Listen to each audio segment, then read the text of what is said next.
Hello बच्चों लोग, कैसे हैं आप लोग? ठीक है। तो अगर आप लोगों को अभी तक मैंने जितना वीडियोस मैंने बनाया है, ठीक है, और उसको लेक्चर को आपको देख करके अगर अच्छा लग रहा है, ठीक है, समझ में आ रही है बातें आपको, है ना, तो मैं चाहता हूँ कि आप उसको क्या करें, शेयर करें, है ना।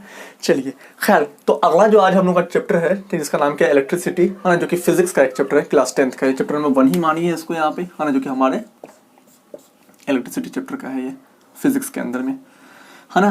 तो अब सबसे पहली बात आती है यहाँ पे इलेक्ट्रिसिटी के बारे में, है ना। तो इलेक्ट्रिसिटी जानने से पहले हम लोग पहले ये जान लेते हैं कि इलेक्ट्रिसिटी जो होती है वो जनरेट कैसी होती है। तो जनरेट जो होती है इलेक्ट्रिसिटी, जब कोई भी चार्ज पार्टिकल्स क्या होते हैं, जब वो मोशन करती है ना। जब वो चार्ज पार्टिकल्स क्या होते हैं, जब वो मोशन करती है, तभी जाके क्या बनाती है, वो हमारे पास इलेक्ट्रिसिटी क्रिएट करती है। जैसे मान लो कि अब ये बात आती है कि चार्ज पार्टिकल्स होता क्या है। तो अभी आप इस चीज को यहाँ पर रहने दीजिए, पहले हम ये जान लेते हैं इलेक्ट्रिसिटी वर्ड को, अभी रहने दीजिए, अभी पहले हम ये जान लेते हैं कि चार्ज पार्टिकल्स होता क्या चीज है। देखिए, जैसे मान लो, है ना, कि यहाँ पे हमारे पास कोई भी एक सबस्टांसेस रखी हुई है यहाँ पे, है ना। अब इस सबस्टांसेस के ऊपर जो है, अभी क्या है, ये न्यूट्रल है। न्यूट्रल का मतलब क्या है, इसके ऊपर चार्जेस बिल्कुल ही जीरो है। चार्जेस क्या है यहाँ पे, जीरो है यहाँ पे। तो कभी भी कोई भी चीज चार्ज बनती कैसे, कोई भी चीज चार्ज पार्टिकल्स बनती कैसे है। तो जैसे मान लो कि आपने क्या किया, इस सबस्टांस के ऊपर किसी चीज को आपने क्या करवा दिया, रब कर दिया। यहाँ पे रब करने के बाद क्या होगा कि इसके अंदर के जो इलेक्ट्रॉन्स होंगे वो निकल के इसके ऊपर आ जाएंगे, वो ठीक है। और या नहीं तो इसके इलेक्ट्रॉन जो है वो निकल के इसके ऊपर चले जाएंगे। अगर मान लो कि इसके इलेक्ट्रॉन निकल के इसके ऊपर आ गए, है ना, तो यहाँ पे इलेक्ट्रॉन की संख्या क्या हो जाएगी, बढ़ जाएगी, और यहाँ पे इलेक्ट्रॉन की संख्या क्या हो जाएगी, वो घट जाएगी। जैसे इलेक्ट्रॉन की संख्या यहाँ पे घट गई, मान लो इस सबस्टांस को मैं यहाँ बना रहा हूँ, तो अगर मान लो कि इस यहाँ पे इलेक्ट्रॉन की संख्या अगर घट गई, तो यहाँ पे क्या हो जाएगा, वो आपका पॉजिटिव चार्ज बन जाएगी, और यहाँ पे इलेक्ट्रॉन की संख्या क्या हो गई, वो बढ़ गई, तो ये क्या हो जाएगा, वो नेगेटिव चार्ज हो जाएगी। अब सवाल में आता है कि ये पॉजिटिव चार्ज बनी और ये नेगेटिव चार्ज बनी, है ना, तो ये पॉजिटिव और नेगेटिव ही क्यों बनी, ये नेगेटिव या फिर ये पॉजिटिव क्यों नहीं बना। जैसे मान लो कि यहाँ से, ठीक है, जैसे मान लो इसके ऊपर इलेक्ट्रॉन आया, तो ये क्या बन गई, आपकी नेगेटिव चार्ज बन गई, और यहाँ से इलेक्ट्रॉन्स क्या हो गया, वो यानी कि यहाँ से निकल के यहाँ आया तो ये पॉजिटिव बन गई, और यहाँ से निकला इस सबस्टांस से, है ना, तो ये क्या बन गई, पॉजिटिव बनी। कैसे, देखो, जैसे कि मान लो कि कोई भी जो हमारे पास एटम होता है ना, जितने नंबर ऑफ, देखो, कोई भी जो एटम होता है, किसी भी एलिमेंट का जो एक एटम होता है, उसके अंदर में जितने नंबर ऑफ प्रोटॉन होते हैं उतने ही नंबर ऑफ क्या होते हैं, वो आपके इलेक्ट्रॉन्स भी होते हैं। तो जैसे मान लीजिए कि यहाँ पे अगर 11 प्रोटॉन है ना, कोई भी एक एटम है यहाँ पे, है ना, उसके पास अगर 11 प्रोटॉन है तो कितने इलेक्ट्रॉन्स होंगे, 11 इलेक्ट्रॉन्स भी तो होंगे। अच्छा, अभी नेट चार्ज के ऊपर, प्रोटॉन के ऊपर चार्ज क्या होता है, प्लस होता है, और इलेक्ट्रॉन के ऊपर चार्ज क्या होता है, वो नेगेटिव होती है। यहाँ पे जब ये +11 इलेक्ट्रॉन और जब ये 11 प्रोटॉन और ये 11 इलेक्ट्रॉन जब आपस में क्या करेंगे, वो मिलेंगे, है ना, तो नेट चार्ज कितना निकल के आ जाएगा, वो जीरो निकल के आ जाएगी। लेकिन अभी मैं आपसे कहता हूँ कि बाहर से क्या हुआ, एक इलेक्ट्रॉन जब हमने क्या किया, इसी कोई सबस्टांस, इसको मैंने रब किया, और रब करने के बाद क्या हुआ कि किसी और सबस्टांस में से इलेक्ट्रॉन्स क्या हो गए, वो आकर के इसके ऊपर डिप हो गई, तो इसके पास जो इलेक्ट्रॉन की संख्या जो हो जाएगी, कितनी हो जाएगी, वो 12 इलेक्ट्रॉन हो जाएंगे। जब 12 इलेक्ट्रॉन हो गए तो 11 प्रोटॉन ने क्या किया, 11 इलेक्ट्रॉन को तो निग्लिजिबल कर दिया, यानी कि चार्ज जीरो बना दिया, लेकिन बचा हुआ एक इलेक्ट्रॉन जो होगा उसकी वजह से इस पूरे के ऊपर चार्ज जो आ जाएगी, वो कितनी चार्ज आ जाएगी, वो नेगेटिव चार्ज आएगी। देखो यहाँ पे ये 11 प्रोटॉन, इसमें के 11 इलेक्ट्रॉन को उसने नेग्लिजिबल कर दिया, बचा हुआ एक इलेक्ट्रॉन जो होगा उसके वजह से इस पूरे के ऊपर चार्ज जो आ रहा है वो नेगेटिव हो, क्योंकि इलेक्ट्रॉन के ऊपर आप जानते हैं क्या चार्ज होता है, वो नेगेटिव चार्ज होता है। इसीलिए क्या होता है कि जब कभी इलेक्ट्रॉन्स किसी के ऊपर आकर डिप करती है, यानी कि एग्जिस्ट करती है, जैसे आकर के इसके साथ वो क्या हो गए, वो इलेक्ट्रॉन्स यहाँ से निकल कर किसी एक सबस्टांस से निकल करके किसी और सबस्टांस पे आ गए, तो उसके ऊपर क्या चार्ज आ जाते हैं, वो नेगेटिव चार्ज आ जाते हैं। और जहां से वो निकली, जैसे मान लो कि यहाँ से निकली थी, है ना, तो मान लो कि यहाँ पे प्रोटॉन की संख्या कितनी थी, उसके एटम, जैसे मान लो ये कोई सबस्टांस है, उस सबस्टांस के मैं अगर एटम की बात करूं तो उसमें मान लो कि अगर 11 प्रोटॉन होंगे, है ना, तो कितने इलेक्ट्रॉन होंगे, 11 इलेक्ट्रॉन्स भी होंगे। अगर एक इलेक्ट्रॉन निकल गया यहाँ से, है ना, तो कितने इलेक्ट्रॉन बचे यहाँ पे, तो 10 ही इलेक्ट्रॉन बचेंगे ना। अगर 10 इलेक्ट्रॉन बचे तो ये 10 को प्रोटॉन क्या कर देगा, 10 को इलेक्ट्रॉन को निग्लिजिबल कर देगा, तो बचा कितना प्रोटॉन, एक प्रोटॉन बच गया ना। अब इस एक प्रोटॉन के ऊपर क्या चार्जेस होता है, वो पॉजिटिव चार्ज होता है, जिसकी वजह क्या हो जाती है कि ये चीज क्या बन जाती है, आपकी ये सबस्टांस क्या बन जाती है, पॉजिटिव बन जाती है। इसी वजह से क्या बोला गया यहाँ पे कि अगर किसी भी सबस्टांस में से इलेक्ट्रॉन्स अगर निकल जाते हैं तो वो सबस्टांस क्या बन जाती है, वो पॉजिटिव बनती है, और जिस पे जाके वो डिप कर जाती है ना, तो वो क्या बन जाती है, वो सबस्टांस नेगेटिव बन जाती है। ये पॉइंट को याद रखिएगा। इसी चीज को हम लोग क्या बोलते हैं, चार्ज बोलते हैं। क्या बोलते हैं, इस चीज को हम लोग चार्ज बोला करते हैं। ठीक है, अब जब यही सब सारी चार्जेस जो होते हैं, ठीक है, जब वो मोशन करते हैं, है ना, तो मोशन करने के दौरान क्या होता है कि ये क्या क्रिएट करते हैं, इलेक्ट्रिसिटी क्रिएट करते हैं। देखो यहाँ पे इलेक्ट्रॉन के ऊपर भी क्या होता है, चार्जेस होते हैं यहाँ पे, जैसे कि नेगेटिव चार्ज है ना, इसके प्रोटॉन के ऊपर भी क्या होता है, चार्जेस होता है यहाँ पे। अच्छा, इसको प्रोटॉन के ऊपर भी चार्जेस है, इलेक्ट्रॉन के ऊपर भी चार्जेस है। अच्छा, अब इसको तो हमने इलेक्ट्रॉन और प्रोटॉन बोल दिया हमने यहाँ पे। जैसे मान लो कि अगर कोई एक एटम है ना, आपने आयंस के बारे में पढ़ा होगा, जैसे कि मान लो कि ये एक एटम था, कोई सा भी एटम, जैसे मैग्नीशियम के बारे में बोलते हैं यहाँ पे, मैग्नीशियम के ऊपर कितने चार्जेस होते हैं, वो 2 पॉजिटिव चार्ज होते हैं। कैसे 2 पॉजिटिव चार्ज होते हैं, क्योंकि मैग्नीशियम क्या करता है कि अपने अंदर में से 2 इलेक्ट्रॉन को क्या कर देता है, वो लूज कर देता है। वो क्यों लूज करता है, आपने केमिस्ट्री के अंदर में अच्छे तरीके से पढ़ा होगा इसको यहाँ पे। तो ये मैग्नीशियम जो है, ठीक है, जब ये 2 इलेक्ट्रॉन को लूज कर दिया तो ये क्या बन गया, ये एक चार्ज पार्टिकल्स बन गया। अब इस चार्ज पार्टिकल्स को हम लोग क्या बोलते हैं, वो इसको हम बोलते हैं आयंस बोलते हैं। क्या बोलते हैं, आयंस बोलते हैं। तो देखो यहाँ पे, तो आयंस क्या होते हैं, चार्ज पार्टिकल्स होते हैं। इलेक्ट्रॉन्स भी हमारे क्या चार्ज पार्टिकल्स, और प्रोटॉन भी क्या है, वो चार्ज पार्टिकल्स है। लेकिन आयन 2 तरह के हो सकते हैं, वो आपके नेगेटिव चार्ज पार्टिकल्स भी हो सकते हैं और वो पॉजिटिव चार्ज पार्टिकल्स भी हो सकते हैं। जैसे कि मान लो कि मैग्नीशियम ने अपना 2 इलेक्ट्रॉन को लूज कर दिया तो क्या बन गई, वो मैग्नीशियम 2 पॉजिटिव चार्ज बन गई। लेकिन क्लोरीन क्या करता है, एक इलेक्ट्रॉन को एक्सेप्ट कर ले तो क्या बन जाती है, नेगेटिव चार्ज पार्टिकल्स बन जाएगी यहाँ पे, है ना। तो इसीलिए हम जो नेगेटिव चार्ज पार्टिकल्स होता है उसको हम अनायन बोलते हैं, ठीक है। जो पॉजिटिव चार्ज पार्टिकल्स होता है उसको हम क्या बोलते हैं, कैटायन बोलते हैं। अच्छा, अब उसके बाद आती है यहाँ पे कि जब यही सब सारे चार्ज पार्टिकल सब क्या होते हैं, जब वो मोशन करते हैं, है ना, तो मोशन करने के दौरान क्या करते हैं, वो इलेक्ट्रिसिटी को क्या करते हैं, वो जनरेट करते हैं, इलेक्ट्रिसिटी बनाते हैं। अब सवाल में आता है इलेक्ट्रिसिटी है क्या चीज।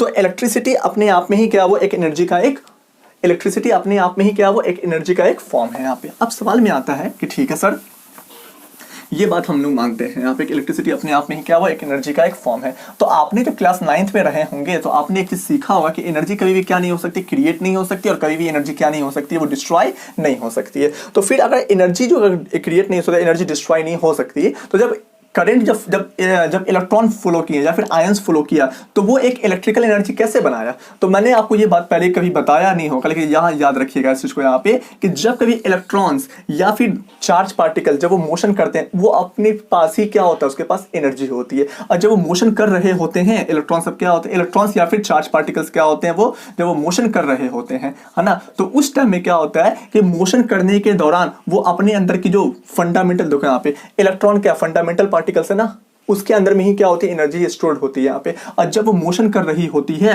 तो उस टाइम में क्या होता है कि वो अपनी एनर्जी को वो रिलीज आउट करते रहता है वो। और वही एनर्जी जब रिलीज आउट होती है तो वो किसका फॉर्म ले लेती है, वो हीट का फॉर्म ले लेती है, वो इलेक्ट्रिसिटी का फॉर्म ले लेती है वो, ठीक है। तो डिफरेंट डिफरेंट फॉर्म ले सकती है यहाँ पे। तो वही बात यहाँ पे बोली कि जब इलेक्ट्रॉन्स मूव करते हैं तो वो किसका फॉर्म ले लेती है, वो तो वो ले लेती है इलेक्ट्रिक करंट का क्या कर लेती है, वो फॉर्म ले, इलेक्ट्रिक एनर्जी का क्या कर लेती है, वो फॉर्म ले लेती है। अब सवाल में आता है यहाँ पे कि सर जब इलेक्ट्रॉन मोशन किए तभी वो इलेक्ट्रिकल एनर्जी क्यों बनी, जब वो स्टैटिक फॉर्म में थी तब वो इलेक्ट्रिकल एनर्जी क्यों नहीं बनी। देखो यहाँ पे तो एक बात याद रखिएगा कि जब इलेक्ट्रॉन्स मोशन करेंगे, है ना, तब जाके क्या करना, उसको वर्क करना पड़ेगा। जब वो वर्क करेगा तभी जाके वो अपनी एनर्जी को क्या करता है, वो रिलीज आउट करता है। जैसे मैं आपको एग्जांपल के तौर पे बताता हूं कि जैसे कि मान लो कि आप जब दौड़ते हो, है ना, जब आपने काम करते हो, जब मोशन करते हो अपनी बॉडी को, उस टाइम में क्या होता है कि आपकी बॉडी की जो हीट एनर्जी जो होती है वो क्या होती है, आप कार्बन डाइऑक्साइड के थ्रू क्या होती है, वो बाहर की ओर निकलती रहती है। सेम टू सेम यहाँ पे बात मान लीजिए आप यहाँ पे कि जब इलेक्ट्रॉन्स या फिर चार्ज पार्टिकल्स जब क्या करेंगे, वो मोशन करेंगे तो उस टाइम में एक एनर्जी को रिलीज आउट करेंगे और उस एनर्जी को हम क्या बोलते हैं, इलेक्ट्रिकल एनर्जी बोलते हैं। तो वो सिर्फ और सिर्फ मोशन से आती है यहाँ पे। अब सवाल में आता है, ठीक है, कि इलेक्ट्रिकल एनर्जी सिर्फ और सिर्फ अगर मोशन से अगर आती है ना, तो कौन सा ऐसा सब्सटेंस है जिसके अंदर में चार्ज पार्टिकल्स क्या हो सकते हैं, वो मोशन कर सकते हैं, है ना। तो देखो यहाँ पे जो कंडक्टर्स होते हैं, है ना, उसमें चार्ज पार्टिकल्स क्या कर पाते हैं, वो मोशन कर पाते हैं, है ना। लेकिन जो आपके इंसुलेटर्स होते हैं उसमें चार्ज पार्टिकल्स मोशन नहीं कर पाते हैं। जैसे कि मान लो कि यहाँ पे आपका क्या है, वो आपका कंडक्टर है यहाँ पे, है ना, और यहाँ पे क्या दिया हुआ है आपको, यहाँ पे ये आपको दिया हुआ है, यहाँ पे इंसुलेटर दिया हुआ है। अब कंडक्टर में और इंसुलेटर में अंतर क्या होता है ना। अब यहाँ पे बात आती है, कंडक्टर में चार्ज पार्टिकल मोशन करते हैं लेकिन इंसुलेटर के अंदर में चार्ज पार्टिकल मोशन नहीं करते हैं। क्यों ऐसा होता है, देखो यहाँ पे सबसे पहली बात आती है, जितने भी कंडक्टर होते हैं उनके जो एटम का जो साइज जो होता है वो थोड़ा सा क्या होता है, वो बड़ा होता है। लेकिन इंसुलेटर के एटम का जो साइज जो होता है वो थोड़ा सा क्या होता है, वो छोटा होता है। आपको मालूम है कि एटम के बीच में क्या एग्जिस्ट करती है, तो प्रोटॉन एग्जिस्ट करते हैं और साथ साथ क्या होता है, न्यूक्लियस भी क्या करती है, एग्जिस्ट करती है। और उसके ऑर्बिट पे क्या एग्जिस्ट करते हैं, तो इलेक्ट्रॉन्स एग्जिस्ट करते हैं। अच्छा, इंसुलेटर क्या होता है, जिसको हम नॉन मेटल भी बोल सकते हैं हम लोग, है ना। तो उसका एटम का जो साइज जो होता है, वो एटम के साइज कैसे होते हैं, वो थोड़े से छोटे होते हैं, है ना। और इसमें भी क्या होगा, प्रोटॉन कहाँ पे एग्जिस्ट करेगा, यहाँ पे एग्जिस्ट करेगा, और यहाँ पे क्या एग्जिस्ट करेगा, वो आपका इलेक्ट्रॉन एग्जिस्ट करेगा। अब यहाँ ध्यान दीजिए कि यहाँ पर जो होगा प्रोटॉन इलेक्ट्रॉन के बीच का जो डिफरेंस है, और यहाँ पे जो प्रोटॉन और इलेक्ट्रॉन के बीच का डिफरेंस है है ना, क्या कुछ अंतर दिखाई पड़ रही है? बिल्कुल। यहाँ पे डिफरेंस प्रोटॉन और इलेक्ट्रॉन के बीच में ज्यादा है और यहाँ प्रोटॉन और इलेक्ट्रॉन के बीच का जो डिफरेंस है वो क्या थोड़ा कम है यहाँ पे।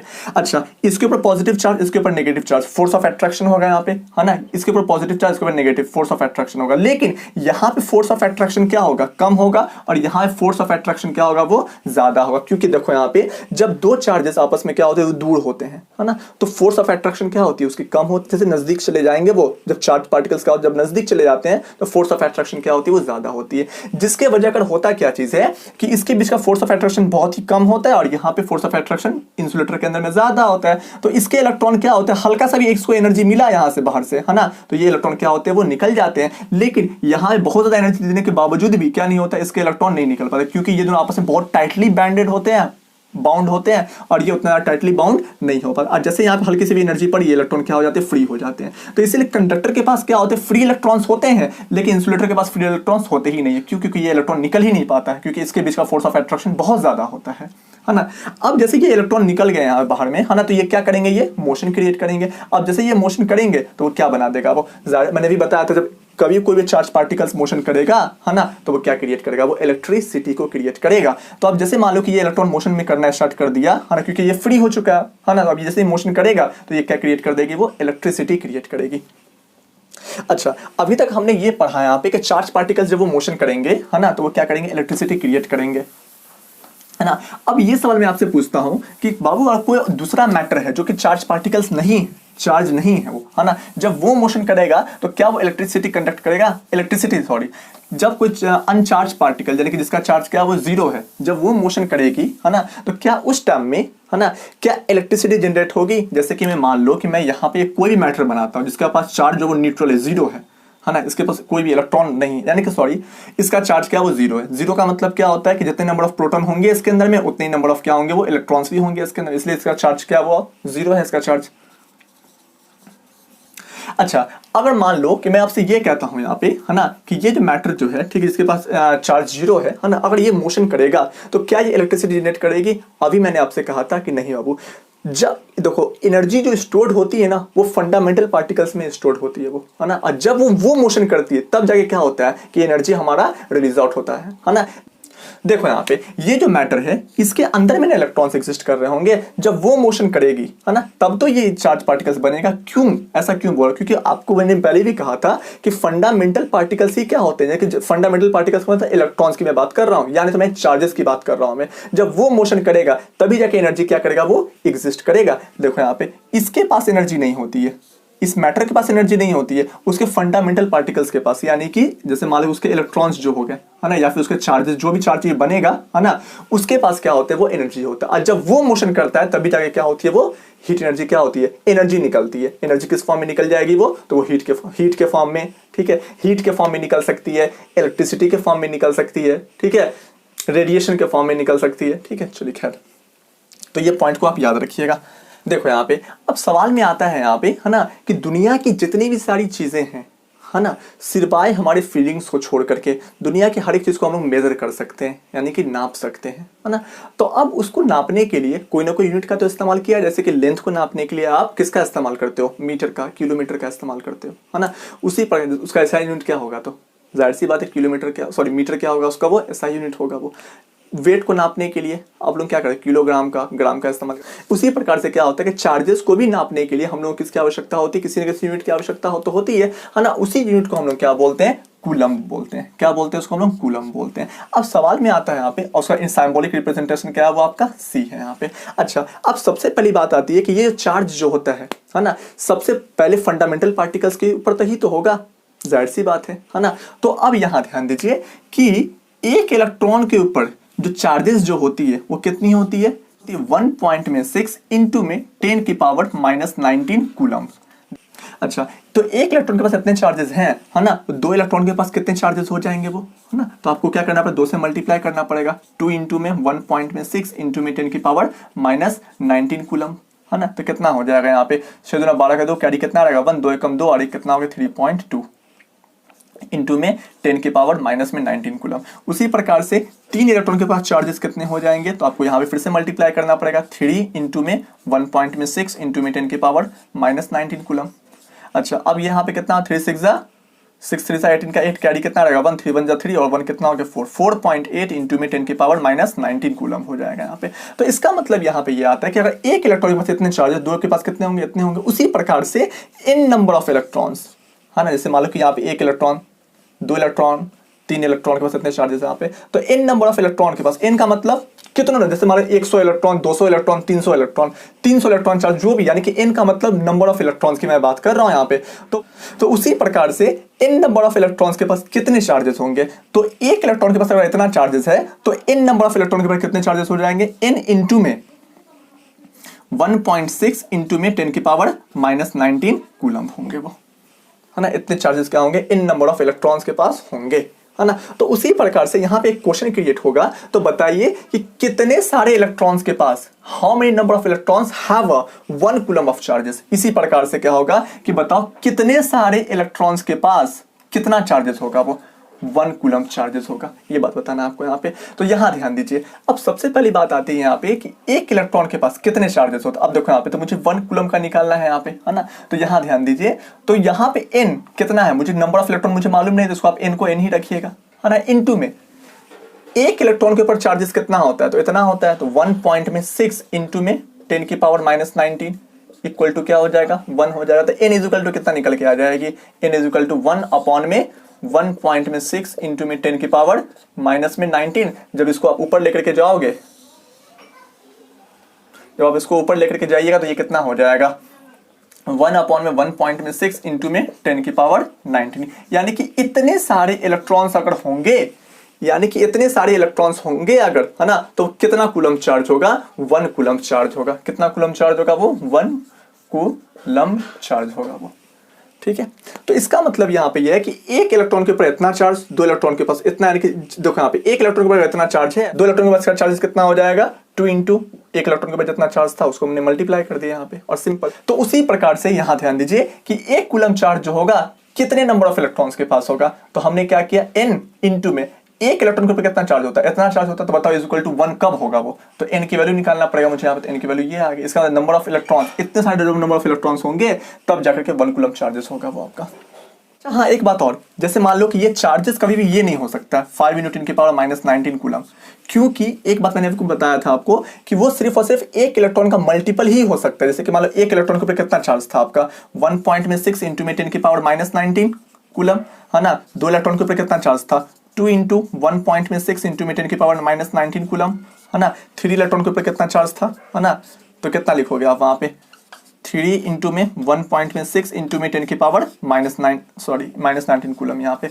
तो देखो यहाँ पे, देखो जैसे कि मान लो कि यहाँ पे इतना चार्ज है, यहाँ पे इतना चार्ज है, यहाँ पे इतना चार्ज है यहाँ पे, तो देखो यहाँ पे तो सिर्फ और सिर्फ इलेक्ट्रॉन के एक चार्जेस का मल्टीपल ही हो सकता है ना। इसके बीच में कोई चार्ज, देखो यहाँ पे इन दोनों नंबर के बीच में कोई चार्जेस एग्जिस्ट नहीं करेगा, क्योंकि फंडामेंटल चार्जेस के ऊपर क्या होता है, सबसे कम चार्जेस होते हैं ना, है ना। तो फंडामेंटल इलेक्ट्रॉन है ना, तो एक इलेक्ट्रॉन का इतना चार्जेस है, तो दो इलेक्ट्रॉन, उसके बाद जो अगला इलेक्ट्रॉन आएगा वो कौन सा होगा, दो इलेक्ट्रॉन होंगे ना, दो इलेक्ट्रॉन के इतना पर चार्जेस इतना है यहाँ पे, इसके बीच में कोई चार्जेस एग्जिस्ट नहीं करेगी। और ये कूलम क्या होता है, वो उसका यूनिट है, ऐसा यूनिट है इसका। चलिए अगला जो एक पॉइंट आता है हम लोगों का यहाँ पे कि पोटेंशियल के बारे में, इलेक्ट्रिकल पोटेंशियल क्या होता है, इलेक्ट्रिकल पोटेंशियल।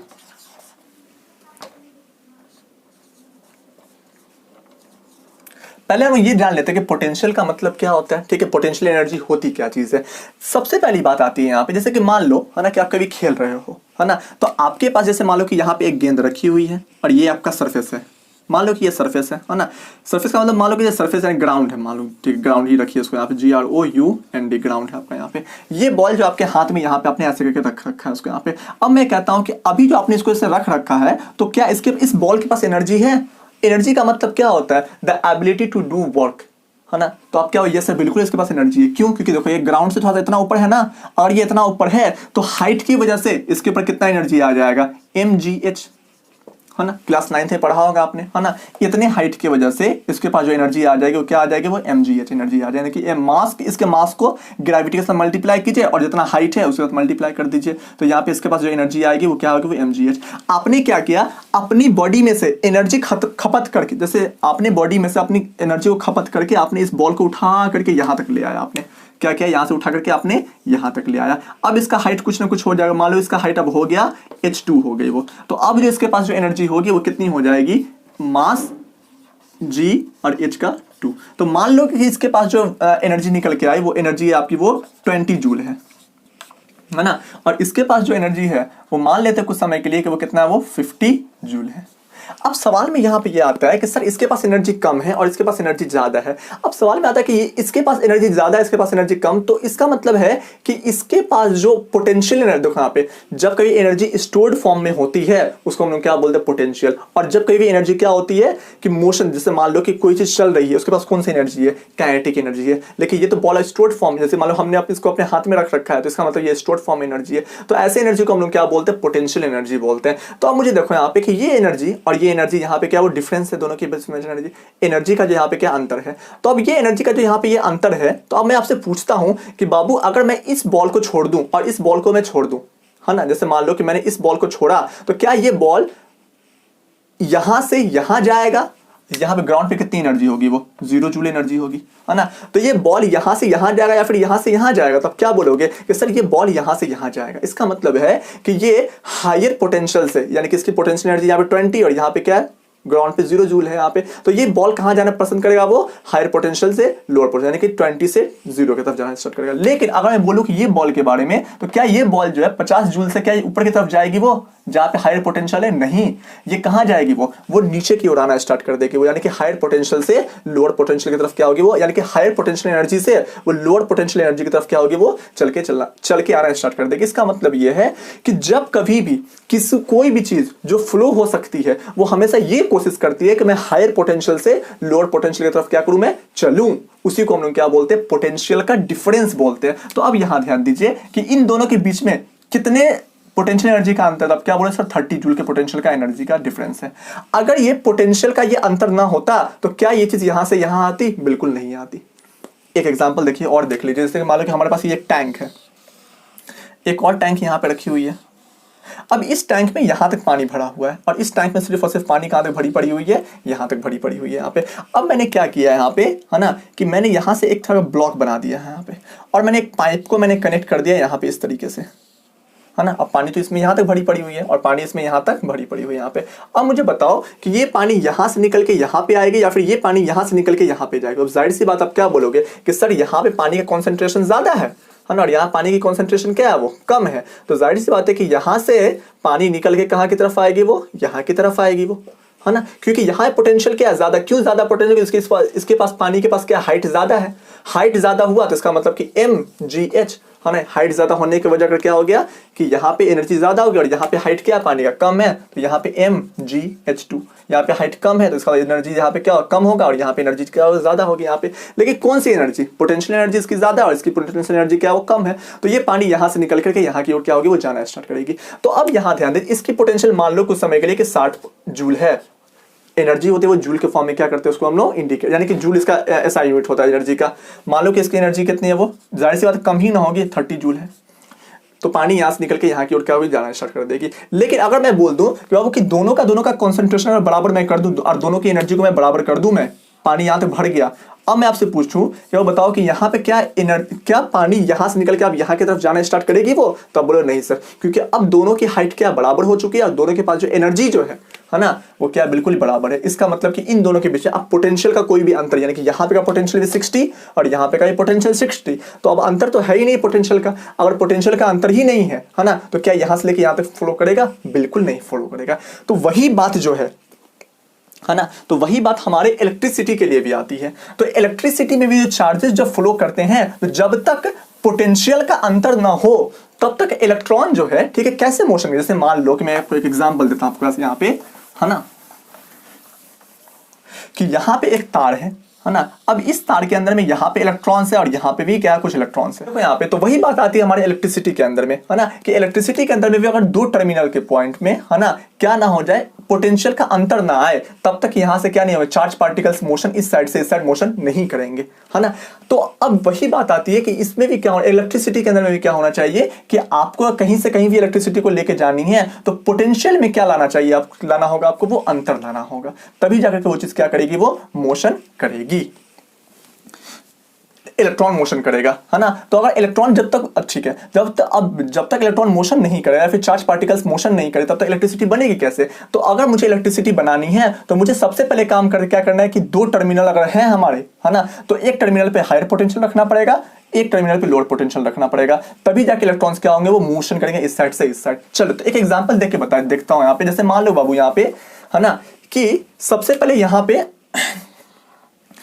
हमारे पास एक बैटरी यहाँ पे लगी हुई है।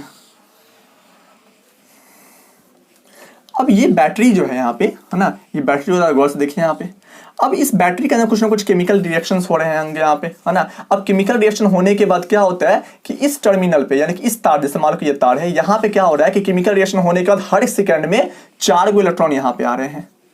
और यहाँ पे जो केमिकल रिएक्शन हो रहा है उसकी वजह से क्या हो रहा है कि इस जगह पे कितने इलेक्ट्रॉन आ रहे हैं, वो आपके लगभग 10-12 इलेक्ट्रॉन क्या हो रहे हैं, वो यहाँ पे आकर के एग्जिस्ट कर रहे हैं यहाँ पे।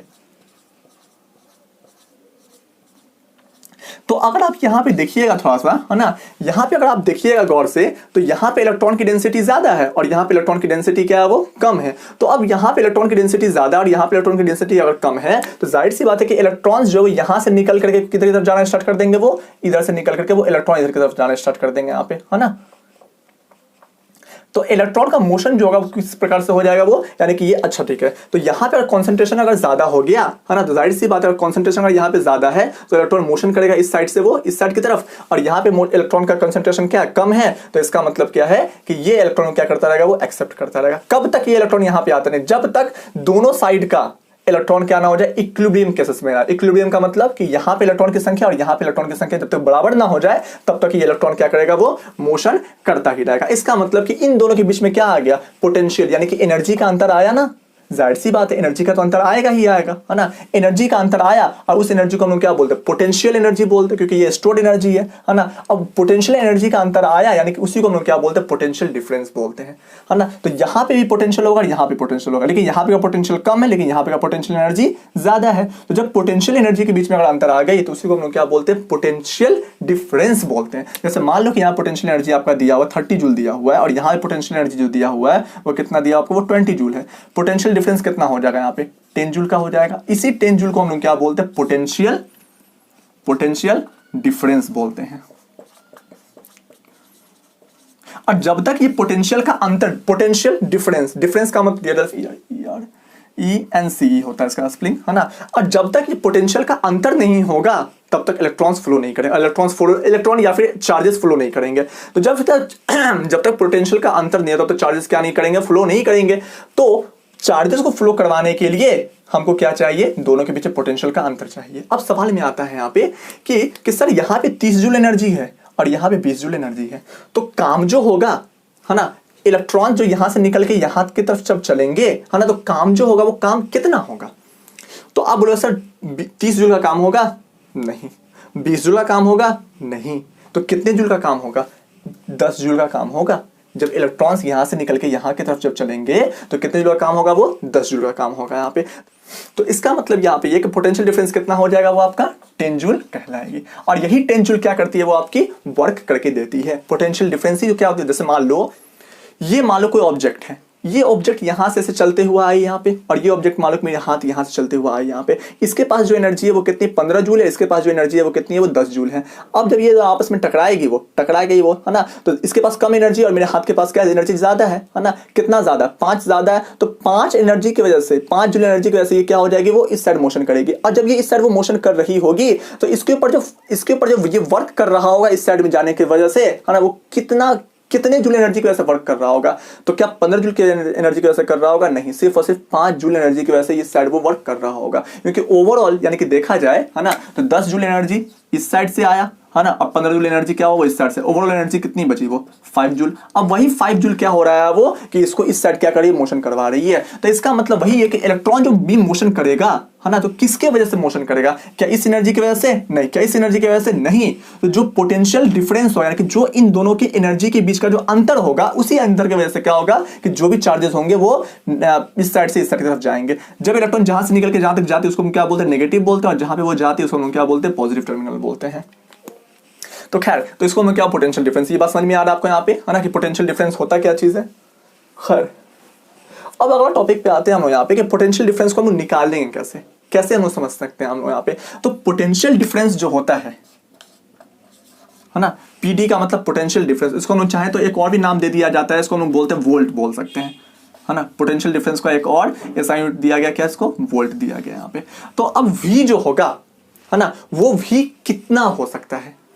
तो ये बात कहा गया पोटेंशियल डिफरेंस के बारे में कि जब कभी भी, जैसे कि मान लो अब मैं पूछता हूं आपसे बात यहाँ पे कि बाबू इसका एनर्जी का अंतर कितना होगा, तो आप बोलोगे कि सर उसने जितना काम किया, है ना, जितना काम किया किसके ऊपर, है ना, जितने चार्जेस के ऊपर, है ना। जब उन दोनों को हम लोग आपस में क्या कर देंगे, डिवाइड कर देंगे, तो हमारे पास जो एनर्जी निकल के आएगी वो एनर्जी क्या होगी, वो वोल्ट कहलाएगी। जैसे मान लो कि मैं कहता हूं बाबू यहाँ पे, है ना, कि आपने जो काम किया वो कितना काम किया, मान लेते कि हम कुछ समय के लिए बोलता हूं यहाँ पे कि 15 जूल आपने क्या किया, काम किया, कितने सारे चार्जेस के ऊपर, तो मैं आप कहिएगा सर 3 कूलम चार्ज के ऊपर। तो अब मैं आपसे पूछूंगा कि इन दोनों को काटो, है ना, तो बताओ कि पोटेंशियल का अंतर कितना रहा होगा। तो आप क्या बोले सर कि 5 जूल क्या रहा होगा, पोटेंशियल का अंतर रहा होगा, या फिर 5 जूल ना बोल करके आप पोटेंशियल डिफरेंस, इसको हम क्या बोलते हैं, वी बोल सकते हैं, कितना वोल्ट का क्या रहा होगा, वो अंतर रहा होगा। तो अब पोटेंशियल डिफरेंस निकालने का तरीका ये होता है कि जितना वर्क हुआ उस वर्क को आप क्या कर दो कि जितना चार्जेस है यहाँ पे, है ना, उस चार्जेस से क्या कर देंगे, आप डिवाइड कर देंगे, तो आपको क्या निकल के आ जाएगी, पोटेंशियल डिफरेंस। और पोटेंशियल डिफरेंस को हम लोग क्या बोलते हैं, वी बोलते हैं, यानी कि वोल्ट बोलते हैं हम लोग यहाँ पे। तो देखो यहाँ पे मैंने यहाँ वर्क और चार्जेस क्यों रखा, मैंने यहाँ पे दोनों को मैंने डिवाइड के फॉर्म में क्यों रखा, देखो यहाँ पे, तो देखो यहाँ पे कि वोल्ट हो गया आपका, वर्क हो गया, और यहाँ पे चार्जेस हो गया, ये तीनों चीजें आपस में क्या वो रिलेटेड है। कैसे रिलेटेड है, देखो यहाँ पे कि जितना ज्यादा पोटेंशियल डिफरेंस होगा, वर्क भी क्या होगी, उतनी ही तो होगी, और उतना ही क्या होगा, चार्जेस क्या करेगा, वो मोशन करेगा। तो ये तीनों टर्म आपस में क्या रिलेटेड हैं। तो वही रिलेटेड टर्म को निकालने के लिए मैंने क्या किया, वर्क को और आप चार्ज से क्या कर दें, आप डिवाइड कर दें, तो आपके पास जो भी टर्म निकल के आएंगे नंबर, वो क्या कहलाएगा आपका, वो वोल्ट कहलाएगा। वो इसके ऊपर एक सवाल सब दिए हुए हैं, ठीक है, जो सवाल मैं आपको करवा देता हूँ यहाँ पे, ताकि आपको इजिली यहाँ पे इस बात को समझ। अच्छा ठीक है, एक बात और, इन दोनों टर्म देखो, इन दोनों के बीच में पोटेंशियल का अंतर कितना है, उसको नापने के लिए हम लोग किसका इस्तेमाल करते हैं, इसका हम लोग क्या बोलते हैं, वोल्ट मीटर नामक एक डिवाइस होता है, वोल्ट मीटर नामक एक डिवाइस होती है, उस डिवाइस का क्या करते हैं, हम इस्तेमाल करते हैं, जिससे हम लोग क्या मालूम चल जाता है कि दो टर्मिनल के बीच में पोटेंशियल का अंतर कितने का है। खैर इस फॉर्मूला को आप क्या कीजिएगा, याद कीजिएगा। खैर एक क्वेश्चन है यहाँ पे, है ना, उस क्वेश्चन को हम लोग क्या करते हैं, वो देख लेते हैं, फिर हम लोग आगे अगले टॉपिक की तरफ बढ़ेंगे। देखो यहाँ पे आपको यहाँ पे जो है, ठीक है, ऊपर में क्वेश्चन दिखाई पड़ रहा होगा यहाँ पे, है ना, ये क्या लिखा हुआ है आपको, यहाँ पे बोला ये जा रहा है कि ना आप एक पॉइंट है और यहां से एक पॉइंट है, तो दो चार्जेस जो यहां से यहां मोशन में, जैसे कि मान लो कि इस पॉइंट का जो पोटेंशियल वो कितना दिया हुआ है आपको, वो दिया हुआ है, वो आपको दिया हुआ है 128 वोल्ट दिया हुआ है, और यहां पे का जो पोटेंशियल है वो कितना दिया हुआ है, वो दिया हुआ है आपको 118। अभी मैंने आपको समझाया था कि बाबू जब कोई वर्क होगा तो वर्क कभी भी इसके पोटेंशियल के ऊपर, इस पॉइंट के पोटेंशियल के ऊपर, या फिर इस पॉइंट के पोटेंशियल के ऊपर डिपेंड नहीं करता है, वो डिपेंड करता है कि इन दोनों के बीच का अंतर कितना है। तो इन दोनों के बीच का अंतर देखिएगा, तो आपने क्या किया, इस वोल्ट को यानी कि इसके पोटेंशियल को आपस में क्या कर दीजिए, माइनस कर दीजिए। जैसे ही आप इसको माइनस करोगे तो कितना निकल के आ जाएगा, 10 वोल्ट निकल के आ जाएगा, बिल्कुल। अच्छा अब 10 वोल्ट एनर्जी यानी कि इन दोनों के बीच का पोटेंशियल जो क्या वो 10 वोल्ट है। अच्छा अब वैसे मान लो कि ये क्या आपके पास एक वायर है, अब इस वायर में से कितने सारे चार्ज पार्टिकल्स क्या हो रहे हैं, वो यहां से यहां जा रहे हैं, या फिर जब चार्जेस जा रहे हैं, तो आप क्या बोलोगे यहाँ पे कि 2 कूलम चार्जेस, अब लिखा हुआ भी आपको क्वेश्चन यहाँ पे, ठीक है, कि 2 कूलम चार्जेस जो है वो क्या हो रही है, वो यहां से यहां जा रही है। देखो यहाँ पे मैंने 2 कूलम चार्जेस का मतलब क्या होता है, मैंने समझाया था वहां पे आपको कि 1 कूलम चार्ज के अंदर में कितने इलेक्ट्रॉन्स होते हैं, 1/1.6 इंटू में 10 की पावर 19, इतने सारे इलेक्ट्रॉन्स जो होते हैं वो 1 कूलम चार्ज के अंदर में होते हैं। तो 2 कूलम चार्ज के अंदर में कितने इलेक्ट्रॉन हो जाएंगे, तो उसी को आप 2 से मल्टीप्लाई कर दीजिएगा। आपने 1 कूलम में इतना होता है, 2 कूलम चार्ज के अंदर में कितने इलेक्ट्रॉन होंगे, तो आप मल्टीप्लाई कर दीजिए, आपको निकल के आ जाए। 2 से अपने मल्टीप्लाई कर दिया यहाँ पे, तो 2 कूलम चार्ज के अंदर में इतने इलेक्ट्रॉन होंगे, मल्टीप्लाई कर दो आप यहाँ से। जैसे मान लो इस पॉइंट को आप यहाँ से हटाओगे, है ना, तो 10 का ऊपर जाएगा और ये कितना हो जाएगी, वो 20 हो जाएगी, और 2 1 2 और 2 8 16, कितना निकल के आ गया, 1/8 इंटू में 10 की पावर 20 इलेक्ट्रॉन्स। यानी कि इतने सारे इलेक्ट्रॉन जो है वो यहां से यहां गए। तो अब मुझसे पूछा कि बताइए काम वर्क कितना हुआ, तो मैंने पहले कहा था कि वर्क जो होगी बाबू, ठीक है, वर्क उतना ही होगा जितना पोटेंशियल का अंतर होगा। और मैंने फॉर्मूला बताया था, है ना, कि वोल्ट निकालने का फॉर्मूला क्या होता है, तो V इज इक्वल टू क्या होती है, V का मतलब क्या, वोल्ट का मतलब क्या होता है, पोटेंशियल का अंतर, है ना। तो ये पोटेंशियल डिफरेंस है आपका, ये लिख दीजिएगा यहाँ पे कि ये क्या आपका ये पोटेंशियल का अंतर है। अच्छा, फॉर्मूला क्या था, V is equal to work upon में चार्जेस होता है ना।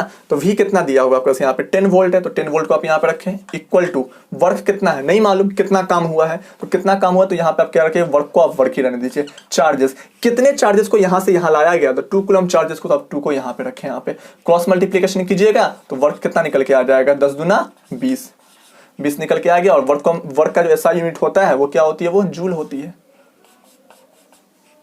यानी कि इतना काम हुआ है। तो बस यहाँ पे बोला जा रहा है आपके पास यहाँ पे कि एक बैटरी है, बैटरी बनी हुई है यहाँ पे एक इतनी बड़ी सी।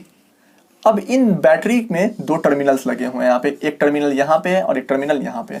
मान लो कि ये टर्मिनल है आपका, ये पॉजिटिव है ना, और ये जो टर्मिनल है वो आपका क्या है, वो आपका नेगेटिव है वो, है ना। तो मैंने बताया था कि इलेक्ट्रॉन्स कहाँ से कहाँ जाते हैं, नेगेटिव से पॉजिटिव की तरफ जाते हैं, है ना। इलेक्ट्रॉन्स कहाँ से कहाँ जाते हैं, नेगेटिव से पॉजिटिव। लेकिन इलेक्ट्रिसिटी का जो डायरेक्शन होगा वो कहाँ से कहाँ होगा, वो पॉजिटिव से नेगेटिव की तरफ होगा। ये कन्वेंशनल है, कन्वेंशन का मतलब मान लेते हैं हम लोग ऐसा, ठीक है।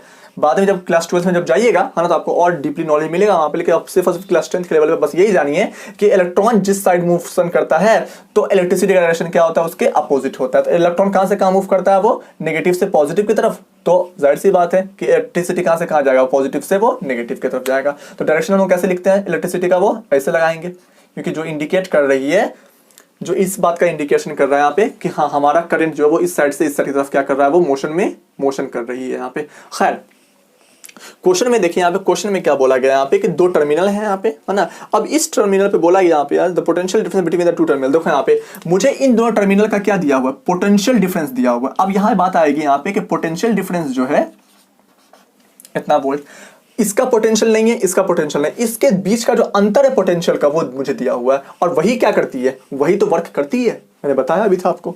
अच्छा, पोटेंशियल डिफरेंस मुझे इतना दिया है यहाँ पे, है ना।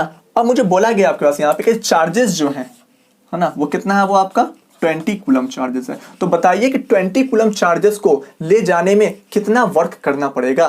तो आपको यहाँ पे मैंने बताया था, है ना, कि पोटेंशियल डिफरेंस का फॉर्मूला है कि पोटेंशियल का, तो मैंने आपको बताया था कि पोटेंशियल डिफरेंस हम लोग क्या बोल सकते हैं, हम लोग वोल्ट भी बोल सकते हैं। तो वोल्ट का फॉर्मूला क्या होता है यहाँ पे, work per unit charges is equal to क्या होता है, वो वोल्ट होता है, यानी पोटेंशियल डिफरेंस होता है यहाँ पे। तो V इज इक्वल टू क्या हो जाएगा, वर्क कितना दिया हुआ है आपके पास यहाँ पे, नहीं दिया हुआ आपके पास यहाँ पे, लेकिन V तो दिया हुआ है। V कितना दिया, यानी कि V आपका 250 दी गई है,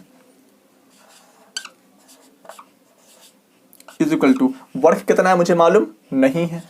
अच्छा, चार्जेस कितना है, वो 20 कूलम है ना। तो वर्क कितना निकल के आ जाएगा, वो वर्क इज इक्वल टू क्या हो जाएगा, वो आप मल्टीप्लाई कर दीजिए इन दोनों को। यहाँ पे 25 दूना कितना हो जाएगा, वो 50 हो जाएगी। वो